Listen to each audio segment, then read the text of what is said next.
One of the big problems when you come back from a shoot, whether it's a couple of hundred images or a couple of thousand, like coming back from Antarctica, is trying to get from the many to the few.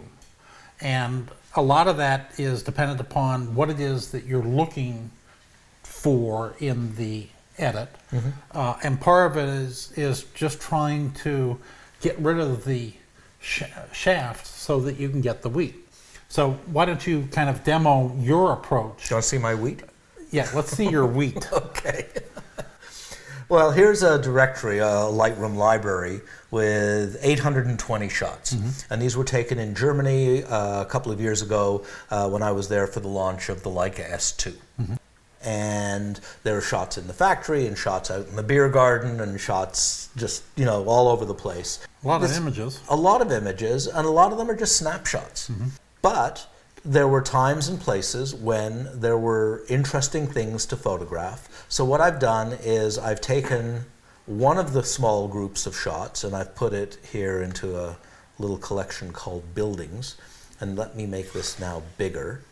Here are the shots. Now what I did is, I remember I was standing in a parking lot opposite our hotel waiting for some people to come out so we could go off somewhere. And I saw this incredible light on the building opposite. So I took a shot. Then I reframed and took another shot. And then I went wider and took another shot. And then, and maybe over here in this one you can see it, some people started to walk by. Then I got it with the person in the position. So I had their shadow. And what I was trying to do here in terms of exposure was I just let the shadows go because it was about light and shadow. And I liked the silhouette of the guy. And if you look at the next image, it's gone. It's gone, and he's got a pole sticking out of his head. Not unlike the way Chris has set up our studio with light stands coming out of our... Well, the way we used to. They don't come out of our heads as much anymore. That's true. We bought this new boom. So here's a 6-shot sequence where it was the 5th one that finally made it. Now, so let me just ask you, go into the first image. Right. Yeah. So when you go through in Lightroom, you kind of look at them in the smaller thumbnail size and then look for something to look at. So what I do is you can do rankings by color and by number. 1 to 5 stars, and then I forget what the colors are. 6 different colors. Yeah. And those are the keys from 1 to 0. Yeah. And so what I do is if I think there's any potential at all as I'm quickly going through them, I have one hand on the right arrow key, and what I do is I go, oh, that's a 1. Oh, that's a 1. Oh, that's a 1. That's a 1. Oh! And in this case, I ended up ranking it a 5 because I think in many ways it's a portfolio grade image. And then go to the last one. That was back to a 1. Yeah, but it's a 0. Almost give it a 0. Yeah. Yeah. So, but you'll notice here that it's also colored red, because one of the things that I do.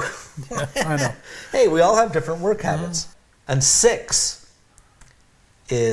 sets a color to red. Now, it just so happens that Lightroom has what's called a smart collection set for the color red. So anything that you label as a 6, which is the color red, automatically goes in here. So I don't have to have a collection.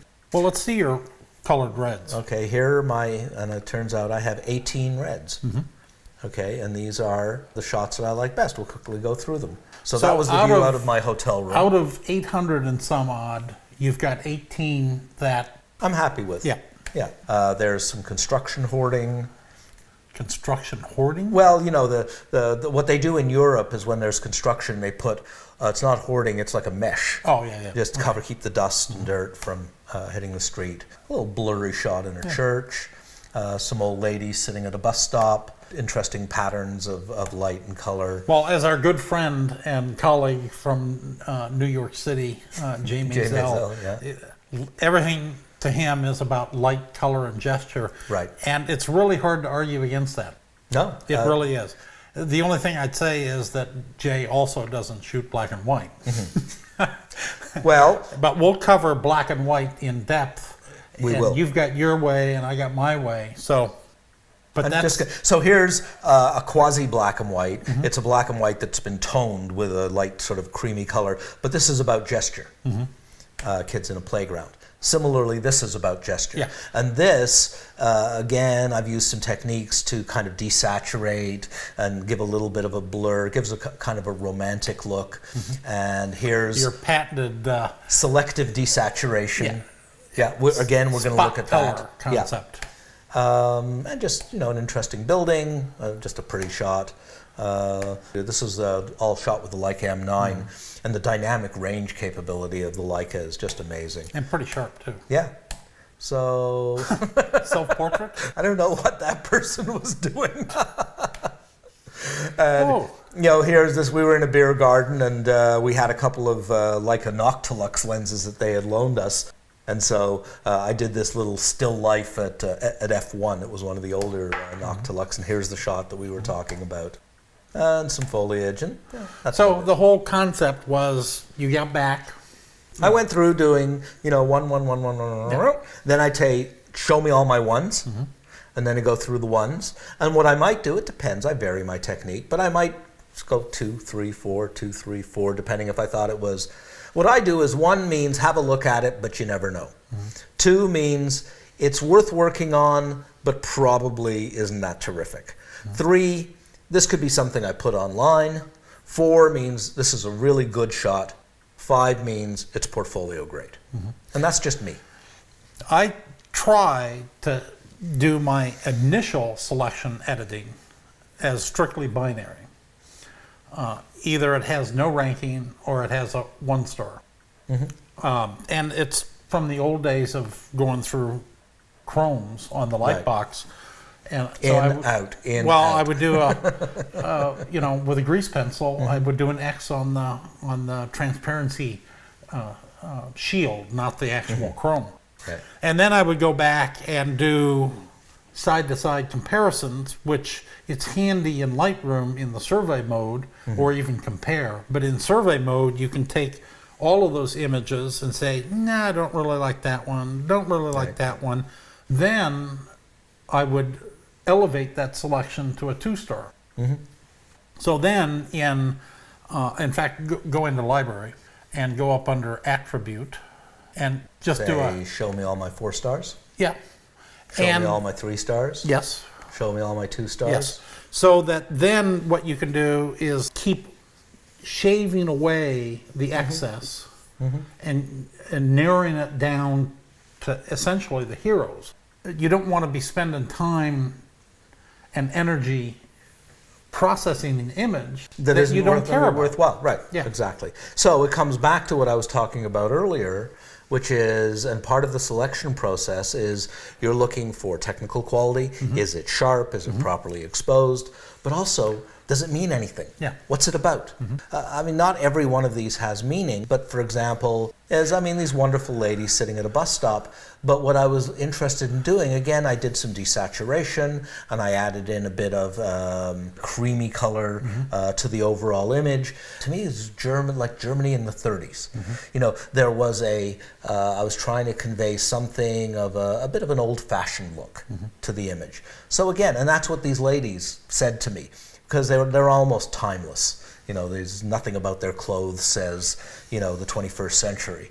So again, these are some of the things that you may not have immediately at the tip of your tongue.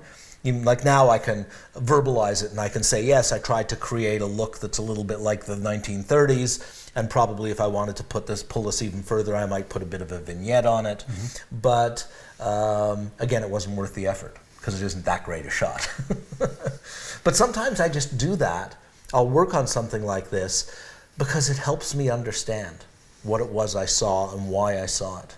And I think that's something that photographers just simply don't do enough of. And that's one of the things that's great about Lightroom and Camera Raw, is that very quickly in the raw processing, you can go from the default, which is just the flat kind of unworked on image, and very quickly make corrections that photographically would have been very, very difficult in the darkroom to optimize the image so that you can actually help in the selection editing process. And one of the things that I use, and I don't know if you use it a lot, but I use Quick Develop a lot.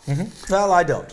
Yeah. Yeah, because I like to slowly work my way up through the image. So by the way, here are all the steps that I had, and this is where I started off. Here was the import, and here's what I ended up with. And there were a lot of steps in there of both cropping and tinting and desaturating. But it's, to me, every image that I work on is a little mini adventure. You know, I don't know what it's going to look like at the end, but I get excited because I want to explore it. I want to see what it's capable of delivering. That's kind of the joy of photography, really. Isn't it? Yeah. Who was it? I think it was Winograd who said, I take photographs to see what things look like photographed. Yeah. Works for me. Yeah.